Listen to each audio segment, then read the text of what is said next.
Lur, aku wis kaya selebriti wae iki, pakai acara diwawancara televisi. Ini pas Kamis lalu, Lur, saat aku hadir di Istora Senayan Jakarta di acara Indofest. Iki tuh semacam lebarannya para petualang dari seantero negeri. Aku kan petualang juga toh. Si Gendut. Selamat sore Indofest 2023. Kehadiranku di sini untuk berbagi pengalaman seputar rescue atau misi penyelamatan hewan liar, khususnya ular. Di hadapanku iki, Lur, sudah ada jenis ular piton reticulatus sepanjang 4 meter dengan berat hampir 20 kg. Boleh dong tepuk tangan nih dong untuk Mas Heru. Wah, ini Mas Heru nih yang lagi nge-rescue. Kalau misalnya Mas Heru saya nih.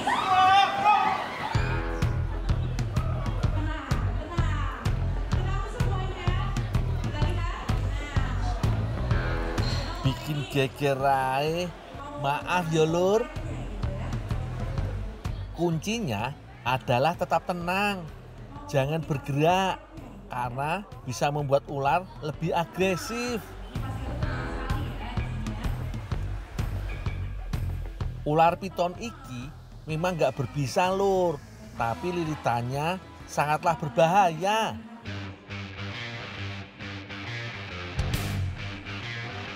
Posisi kuda-kuda kaki seperti ini bisa untuk langkah keselamatan. Pastikan kaki terbuka lebar supaya ular piton tidak membelit kedua kaki.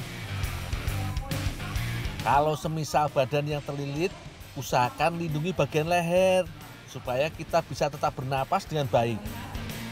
Nah, Lur, kalau mau teriak minta tolong, boleh kok, karena pendengaran ular tidak sebaik manusia.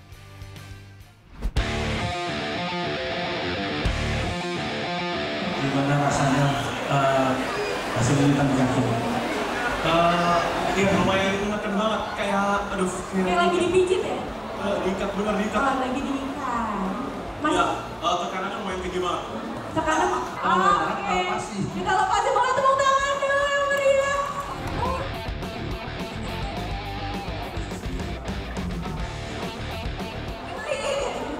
Yakin beli? Geli ya ini ya. Tadi Mas Samuel sakit ya. Wah. Ikuti ae trik dan tips dariku yo.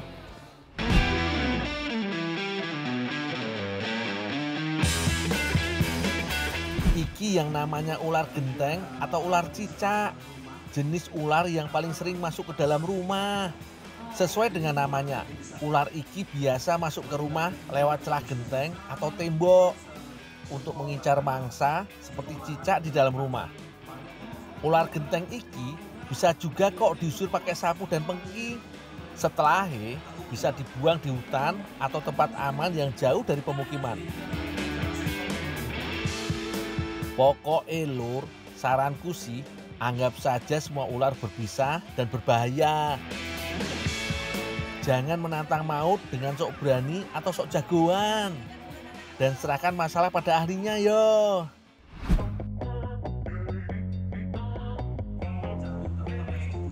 Oh iya, selain berbagi pengalaman seputar penyelamatan ular, aku si petualang dapur juga menerima tantangan untuk menyantap salah satu cabai terpedas di dunia.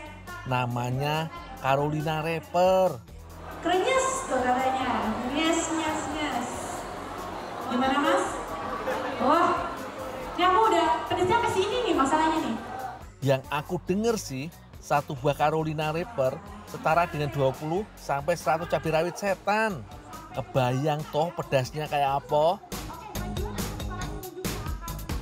Yo wis, aku wae yang icip-icip cabai iki.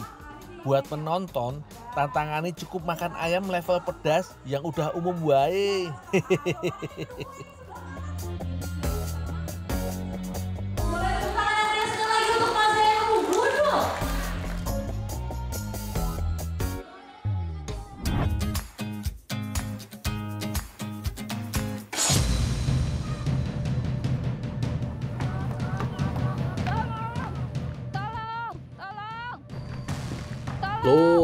Ular yang dibawa ke Indofest aku dapatkan dari rescue ular di Sumedang.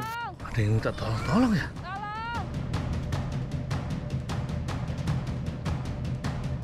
Tolong! Bu, ada apa, Bu? Ada Tenang dulu, tenang. Jelasin dulu, tenang. Apa sih? Apa? Sabar, Bang.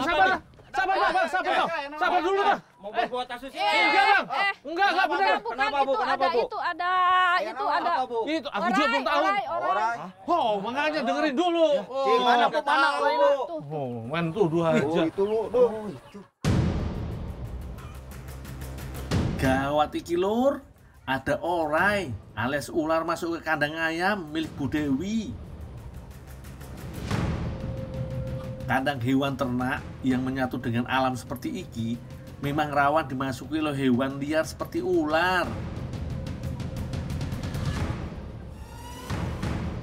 Ular adalah hewan predator yang mampu mendeteksi mangsa di sekitarnya. Apalagi di kandang ini ada sekitar 500-an ekor ayam petelur, Lur.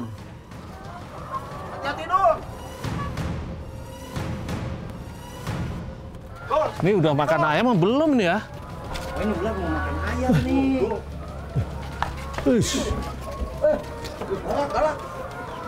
Ular yang masuk ke kandang ayam milik Bu Dewi iki, Lur, berasal dari jenis Piton reticulatus. Kalau orang sini sih menyebutnya dengan nama sanca kembang atau ular sanca batik. Ular sanca iki suka berkeliaran di area persawahan, kebun, atau rawa-rawa. Aduh, Pegang ini, Gak apa-apa kan? Nggak apa-apa. Lanjut lagi. Iya. Oke. Udah ya? Udah. Awas dulu, hati-hati. Iya ya. Aduh, ngeberi tangan lagi. Aduh, tahan dulu. Jangan sampai lepas. Iya. Kalau dilihat dari ganas dan perlawanannya, ular sanca kembang yang mau kuamankan iki, Lur, belum sempat melahap ayam peliharaan Bu Dewi. Bentar, Bang. Ngeri aku ini. Udah pegang aja, aman. Sampai kepalanya jadi lepas ya. Ya.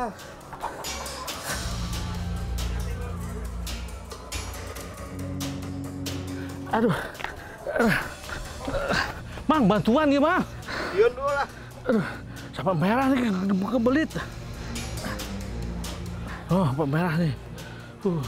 Sampai mati rasa. Aduh. Coba. Oh, belum sempat makan dia. Ini sepertinya mau makan ayam Iya. dulu ya. Ini dia baru mau ganti kulit. Nah, biasanya kalau habis ganti kulit baru makan. Aman, Bu. Aman. Ular udah diamanin. Iya. Beruntung yo, belum sempat ada korban dari si ular sanca segede iki. Aku kira-kira panjangnya sekitar 3 meter lebih dan beratnya hampir 15 kg. Nul, maaf Nul, tadi kita nggak tahu Nul.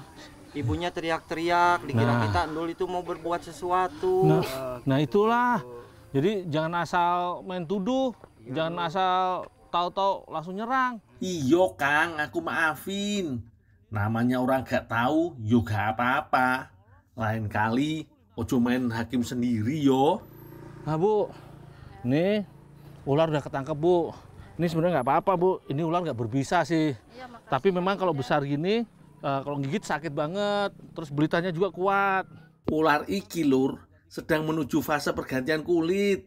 Kalau lagi ganti kulit, biasa nih sensor di tubuhnya bekerja kurang maksimal.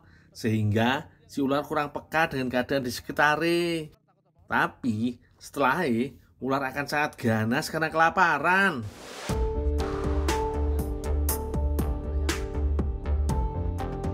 Itu. Oh gitu. Ya ini paling Bu penyebabnya. Kalau habis ganti kulit kan dia lapar tuh makan. Iya, biar aman berarti saya harus itu tabur garam ya. Di Wah, pojokan. itu mitos Bu. Jadi ular itu nggak takut garam. Oh, Setahuku, ular biasanya juga menghindari beberapa jenis tanaman tertentu, Lur. Contohnya santigi, tanaman liar yang biasa dijadikan bonsai. Tapi kalau nggak ada, ya ini sering-sering aja disiram-siram itu dengan bau-bauan yang nyengat. Kalau udah dapat gini Dul, mau dikemanain ini Dul? Ya udah kita lepas aja yang jauh. Awas balik lagi Dul. Iya. Ya kalau yang jauh kan kagak balik lagi. Ke hutan yang jauh sana. Yuk ayo. Ayo. dulu, ntar tunggu Ya, Bu. dulu ini. Ada apa, Bawa Bu? ini dulu. Asik, lumayan Lur. Habis ngamanin ular dari kandang ayam, aku dapat hadiah telur. Atur nuhun Ibu ya. Terima kasih Bu. Iya.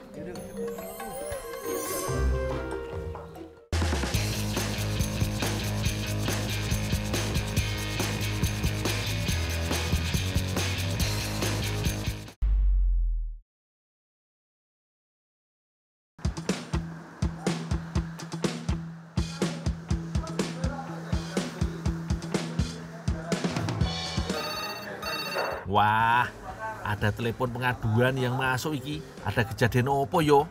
Semoga bukan kebakaran. Oh ya, laporan sarang tawon. Oke. Atas nama siapa ya, Pak? Lur, tugasku menjadi relawan kemanusiaan masih lanjut iki. Lagi santai-santai di main catur, ternyata ada pengaduan warga yang rumahnya diganggu sarang tawon das atau tawon Vespa. Dan laporan sarang tawon. OTT Dan? OTP. Atas nama Bapak Slamet di daerah Kasian. Di pohon atau di rumah Dan? Untuk informasi ada di bawah genteng. Jadi di terpisan genteng. Wah, jenis tawon berbahaya iku. Bisa mematikan. Harus langsung kita evakuasi dari pemukiman warga iki. Langsung gaspol wae sebelum jatuh korban. Di era modern seperti sekarang, tugas pemadam kebakaran bukan cuma memadamin api yo Lur. Damkar juga bertugas melayani aduan warga untuk misi penyelamatan dan pencegahan bencana.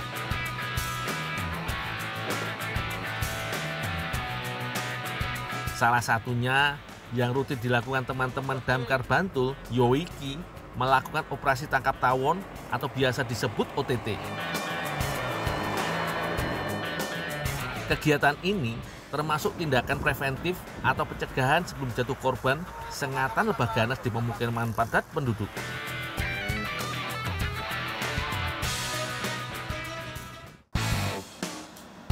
Wah, udah mau nyampe iki. Aku tak siap-siap sik Lur.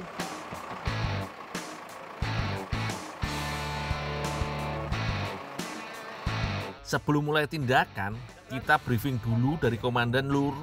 Habis itu baru persiapan alat dan sebagainya. Iki penting biar kegiatan berjalan lancar dan selamat. Jangan sampai malah kita yang jadi korban.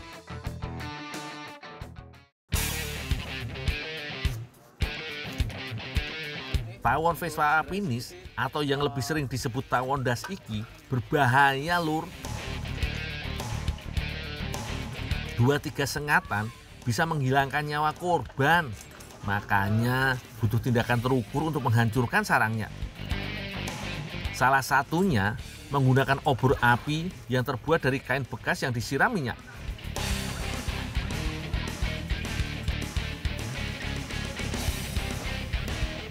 Lur, nih ternyata lokasinya ada di pojokan genteng di lantai 2 nih Lur. Oke Lur, kita sedang siap-siap nih untuk segera eksekusi operasi tangkap tawonnya.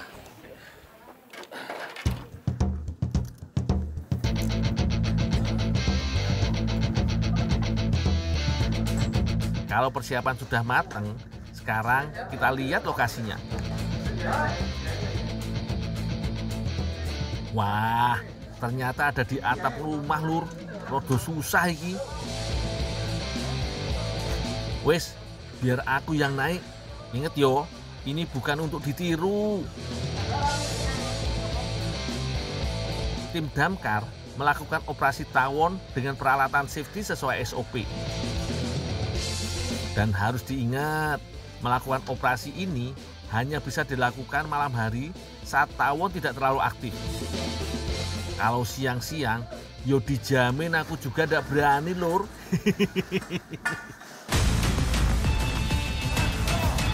Walah, akeh men iki tawon nih. Nggak nyangka sebanyak iki Lur, ribuan iki Lur. Ada yang terbang ke samping, banyak juga yang langsung rontok ke bawah. Ini pentingnya kita pakai baju safety. Tawon yang runtuh ke bawah harus langsung ditiban dengan api obor agar mati dan tidak menyerang sekitar.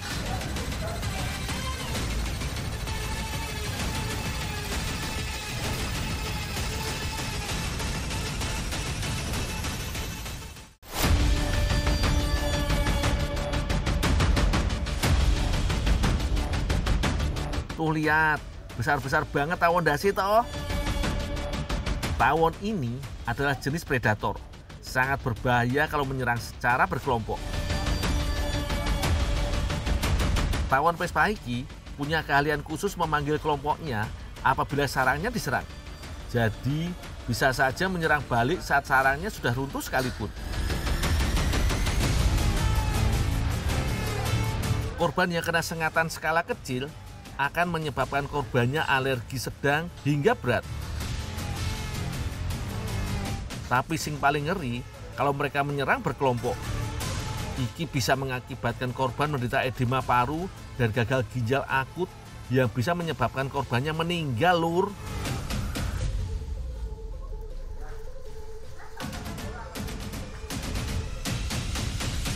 Sisa-sisa sarang yang mengandung larva tawon ini enak untuk diolah jadi makanan, Lur. Besok kita masak yo.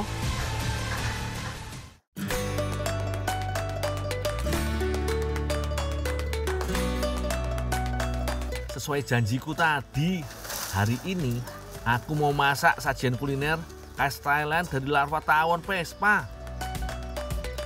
Dari sisa sarang tawon kemarin niki, ada banyak larva yang bisa dimakan dan pastinya kaya akan protein.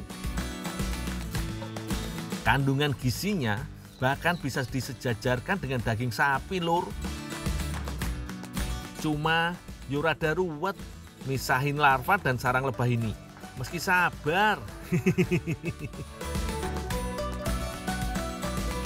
Lur, udah dapat banyak ini, Lur, larvanya tawon Vespa ini. Nih aku mau sorter nih ya. Jadi yang dimakan, yang dimasak nanti yang putih, yang masih putih-putih, yang masih muda. Ini proteinnya tinggi. Sedangkan yang sudah nih, yang sudah menetas, yang sudah hitam-hitam ini jangan dimakan. Karena kalau dia dimakan memang rasanya tetap gurih, efek sampingnya badan akan gatal-gatal ya. Dan dia juga ada sengatnya, nanti salah-salah bibirnya bisa kesengat. Oke, Lur, aku mau sortir dulu. Kalau udah kekumpul semua, tinggal kita bilas pakai air bersih. Ingat, jangan ditekan yo, takutnya hancur saat akan dimasak nanti.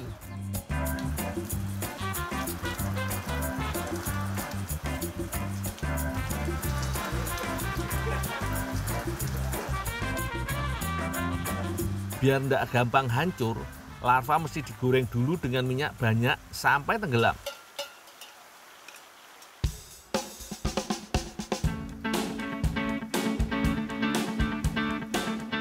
Usahakan panas api stabil yo, biar matangnya rata. Hari ini, larva akan kita masak jadi sup tom yum khas negeri Gajah Putih, Thailand. Wah, kebayang yo, aroma serta cita rasa khas tom yum iku segere pol. Nah, warna larva sudah mulai berubah kecoklatan. Udah matang iki, Lur.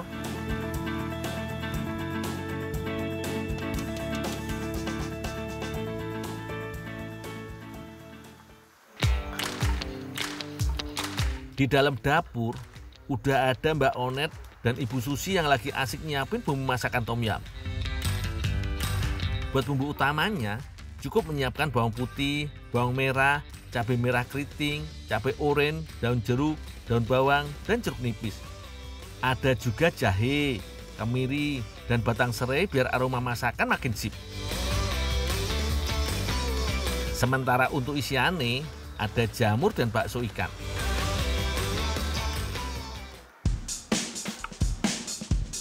Ayo Mbak Onet, iris yang rapi yo bahan-bahannya, biar makin sip saat dimakan nanti.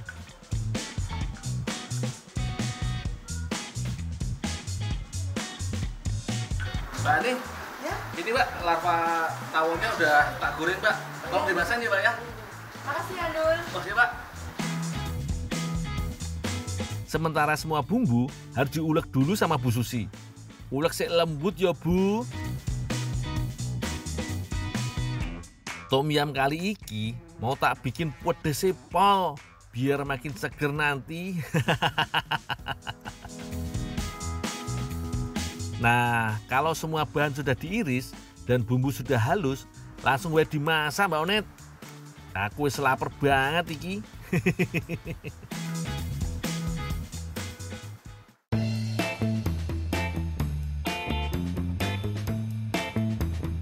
Nah, iki bagian paling seru Lur. Masak-masak. Pertama, panaskan minyak dan tumis semua bumbu halus tadi sampai aromanya keluar.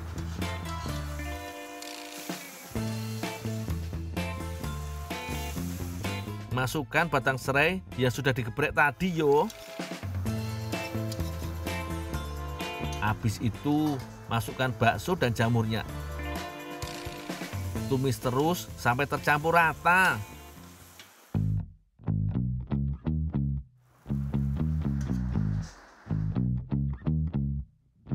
Lanjut dengan memasukkan daun bawang dan sisa bumbu lainnya seperti gula dan garam. Aduk terus Mbak Yu, biar makin enak. Nah, sekarang masukkan larva tawon Vespa tadi dan tinggal diaduk sedikit lagi sampai siap diangkat.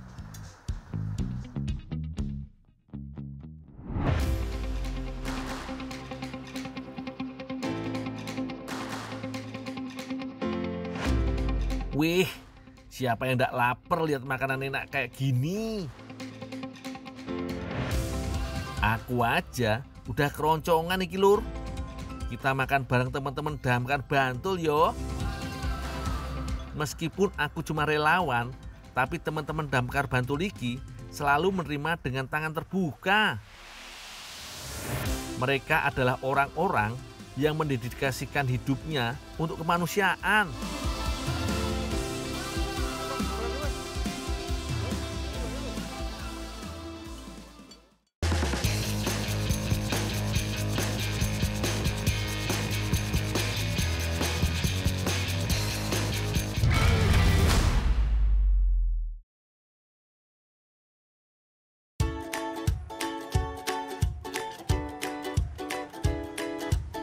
Sore Lur, salam hangat dariku si gundul yang rupawan.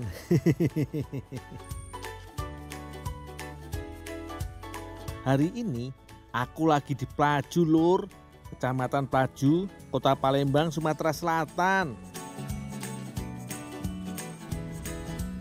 Mana Dan? Mak.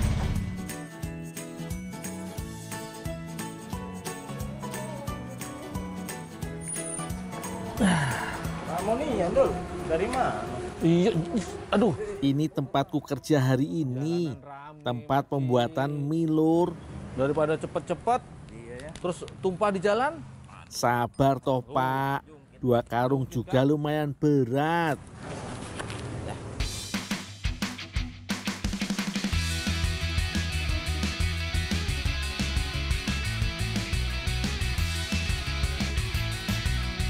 Salah satu jenis mie yang diproduksi di sini adalah yang biasa dipakai untuk masak mie celor, masakan khas dari Palembang. Tepung sudah masuk, sekarang tinggal kusiapkan bahan campurannya, yaitu telur ayam dan air.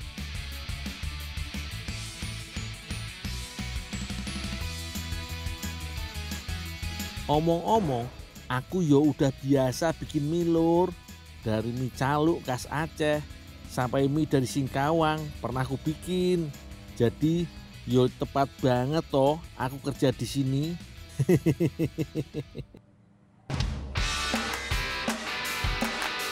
Setelah 15 menit, coba kita cek Lur, udah tercampur merata belum adonannya. Wah, udah pas iki.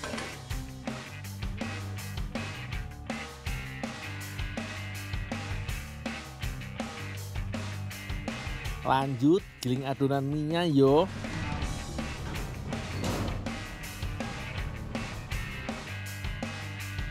Kayak alat giling yang emak-emak punya di rumah yo. Tapi ini versi besar dan canggihnya. Giling adonannya nggak cukup sekali. Jadi biar permukaannya mulus, adonan perlu digiling berulang kali. Lanjut, cetak adonan menjadi untayan mie. Mie untuk mie celor khas Palembang beda dengan biasa, Lur.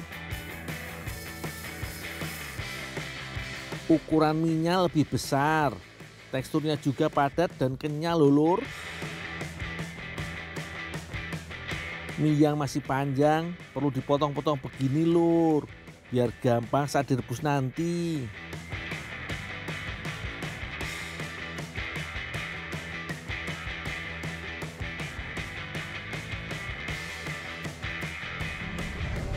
Dul, udah tinggal aja. Ini belum dipotong, Bang, Ci? Biar aku aja yang nerusin. Ini buat kamu. Oh, iya, Bang. Iya. Makasih, Bang Ci ya. Ya, sama-sama. Dalam bahasa Palembang, celor artinya direndam dalam air panas atau diseduh. Makanya minyak cukup direbus sebentar saja. Warna mie setelah direbus berubah loh, Lur, jadi lebih kuning ya. Sebelum aku pulang, tak bantuin si bos dulu deh melayani pembeli. Dul, ada mie nggak? Oh iya banyak mie mah, pabrik mie tanya mie. Mau beli mie apa sih? Mau mie celor tuh, 2 kilo. 2 kilo? Iya. Bos, 2 kilo bos ya. Baru satu pembeli, kesabaranku sudah langsung diuji, Lur.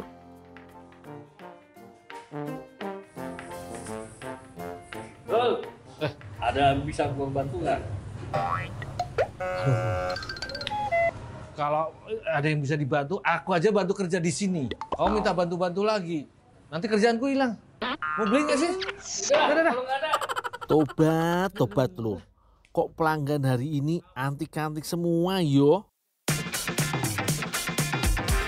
Yang belum kenal, aku kenalkan deh. Iki lo yang namanya Yuhani. Di tangan Yuhani, mie yang ku dapat gratis ini bakal diubah jadi panganan enak. Dari tadi kan aku sebut terus mie celor. Sekalian aja lah, aku dan Yuhani mau masak mie celor dengan kuahnya yang khas. Terus bakal kita inovasikan jadi kue. Bahan-bahannya ada tepung beras, udang, kelapa parut, gula pasir, garam, merica, bawang merah, bawang putih, bawang daun, telur, dan cabai merah. Yuhani sudah mulai bikin santan tuh. Yang khas dari mie celor tentu saja kuah santannya, Lur. Urusan bumbu biar aku yang tangani yuk. Aku potong bawang merah supaya lebih mudah diulek. Untuk bawang putih jumlahnya lebih banyak ya, Lur. Kalau sudah mulai halus, tambahkan cabai merah. Makanan pedas memang selera aku, Lur. Santan sudah jadi, bumbu pun sudah halus. Biar aku lagi yang lanjut bikin kuahnya. Aroma bumbu ketemu minyak panas, nggak ada duanya memang, Lur. Wangi bingit.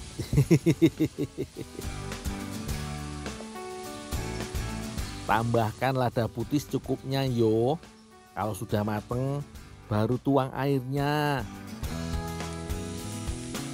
Oh iyo, kuah mie celor biasa pakai kepala udang sebagai kaldunya, Lur. Masak sampai mendidih yo. Terakhir tinggal tuang santan. Kalau pengen kuah yang kental, santannya harus kental dan banyak juga. Kuah inilah yang biasa disajikan bersama mie yang tadi ku bikin, Lur. Dikenal dengan nama mie celor.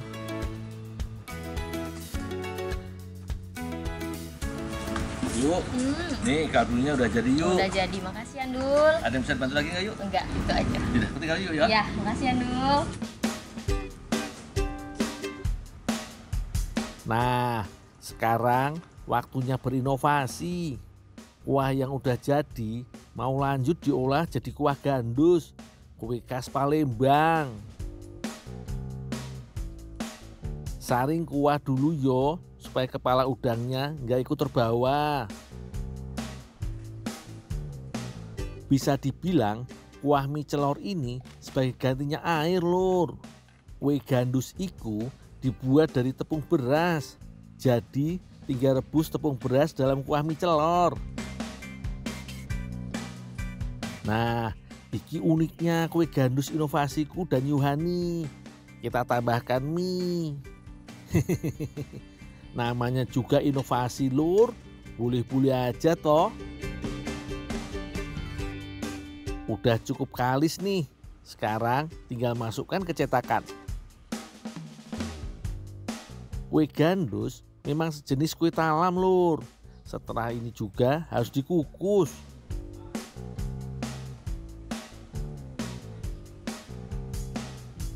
Lama ngukusnya sekitar 15 menit. Ini dia kue gandus mie celor. Cantik toh tampilannya. Aromanya juga luar biasa loh, Lur. Yo mirip mie celor. Ayo yuk kita makan. Wes lapar aku.